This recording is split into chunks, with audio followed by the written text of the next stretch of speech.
Good morning, ma'am. Good morning, sir. Adjust your mic. Yeah. Okay.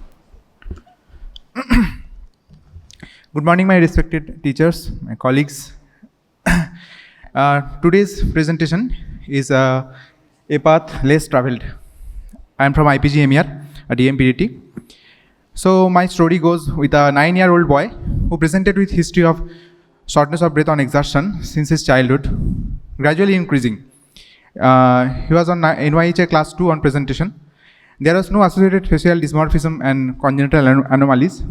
Physical examination revealed a continuous murmur at the right parasternal border in the 3rd, 4th, and 5th intercostal spaces.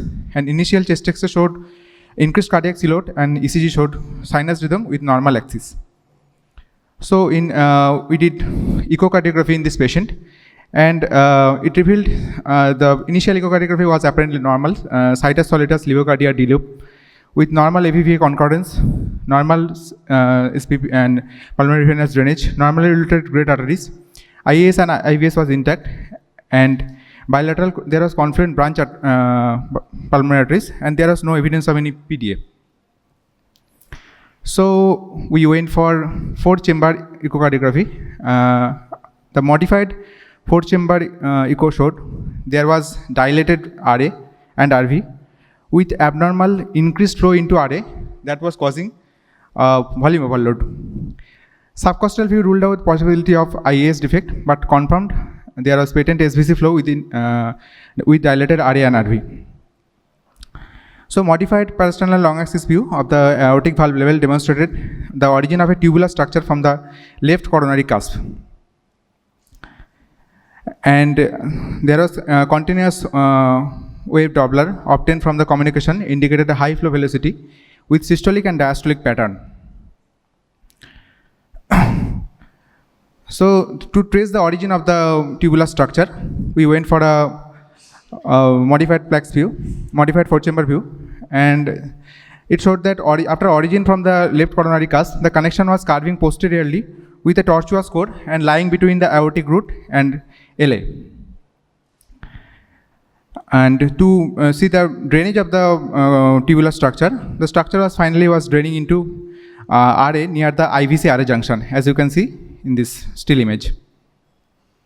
So transesophageal echo was done, which to better delineate the anatomy, and the ostial diameter was around 7.6 millimeter. And transesophageal echocardiography was crucial to determine the origin of the coronaries. Here LMC was originating from the proximal part of the tunnel. So we went for management of this patient on the same sitting. Cardiac catheterization was done, which showed a normal pulmonary artery pressure 24/7 and normal RA pressure 5 millimeter mercury with QP/QS ratio was 1.33. Aortography confirmed the large tunnel beginning in the left aortic sinus and ending in the RA with normal looking left coronary arteries arising independently from proximal portion of the tunnel. Yes. Yes, it's here. Okay. So the distal portion of the tunnel showed a stenotic opening with aneurysmal dilatation before terminating into RA. It was possible reason for the low QP/QS ratio in this cardiac catheterization despite large size of the tunnel. So here is the final aortogram. In LO10 and LO caudal view, since we managed the patient with device closure of the tunnel. Since the patient was symptomatic and there was evidence of RV volume overload, and closure was done with 14 into 12 millimeter dark occluder device.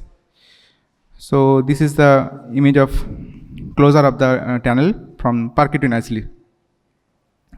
And after closure, we have shot taken showed there was patent left-sided left coronary arteries, LMC and LAD-L6. And post-op echo, there was no residual flow through the tunnel. There was no volume overload was seen in the RA and RV. Here you can see the image of the device placed, and it had showed the normal biventricular systolic function without any flow obstruction of the coronaries or any flow obstruction of the SVC. So this was a case of aorta to RA tunnel in a 9-year-old male child with continuous murmur. It was closed percutaneously under TE guidance to provide symptomatic relief for the child. The patient is now receiving antiplatelet agents and under our close follow-up. So take-home message is aorta to RA tunnel is a very rare congenital anomaly and characterized by vascular tunnel between any of the aortic sinuses to the right atrium. And 2D echocardiography with Doppler is the most important tool for diagnosis, evaluation, and planning of management of this rare abnormality. Intraoperative TEE was crucial to determine the anatomy of the tunnel, including the tortuosity and course of the tunnel, and most importantly, coronary circulation to avoid possible complications after surgical or percutaneous closure. Catheter closure is to be considered especially in symptomatic patients following this anatomical consideration. If the coronary ostia origins independently and no chance of compromise after closure of the tunnel, the opening of the RA end is small and there is no associated cardiac anomaly. So these are my references. Thank you.